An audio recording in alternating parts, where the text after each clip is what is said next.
Hello friends, எல்லாரும் எப்படி இருக்கீங்க?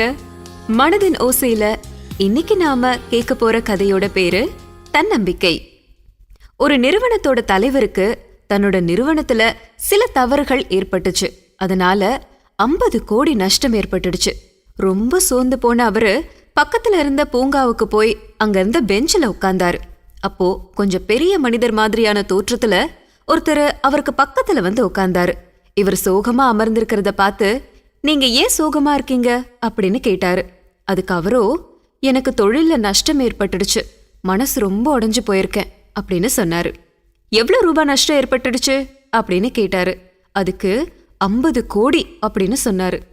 அப்படியா, நான் யாருன்னு தெரியுமா உங்களுக்கு அப்படின்னு கேட்டுட்டு அந்த ஊரோட பிரபல செல்வந்தர் பேர் ஒன்ன சொன்னாரு. அசந்து போயிட்டாரு இந்த கம்பெனி ஓனர். சரி, 50 கோடி பணம் இருந்தா நீ சரியாயிடுவியா அப்படின்னு கேட்டாரு. உடனே முகமலர்ச்சியோட இவரு, ஆமா, எல்லாம் சரியாயிடும் அப்படின்னு சொன்னாரு. உடனே அந்த செல்வந்தர் என்ன பண்ணாரு, ஒரு செக் புக்கை எடுத்து அதுல கையெழுத்து போட்டு இந்தா அப்படின்னு நீட்டினாரு. செக் புக்ல 500 கோடிக்கு சைன் பண்ணிருந்தது. நீ கேட்டதை விட 10 மடங்கு அதிகமா கொடுத்திருக்கேன், எல்லாத்தையுமே சமாளி. ஆனா 1 வருஷம் கழிச்சு இந்த பணத்தை நீ எனக்கு திரும்ப கொடுத்துடணும்.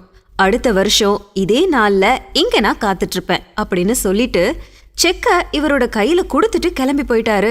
அதுக்கப்புறம் அந்த நிறுவனத்தோட தலைவர் வேகமா ஆபீஸ்க்கு போனாரு.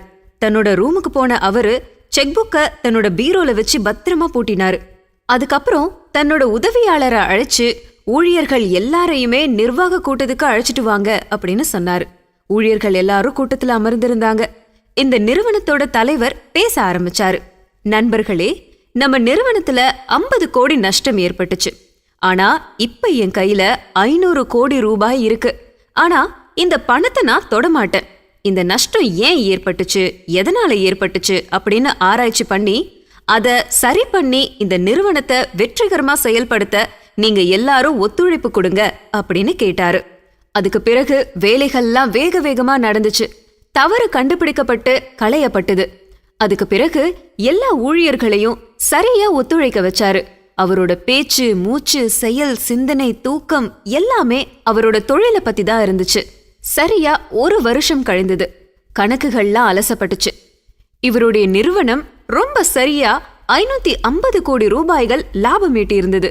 அடுத்த நாள் விடியல் காலை அந்த செல்வந்தர் கொடுத்த 500 கோடி ரூபாய்க்கான செக்கை எடுத்துக்கிட்டு அந்த பூங்காவுக்கு போனாரு. போன வருஷம் உட்கார்ந்த அதே பெஞ்சில உட்கார்ந்தாரு.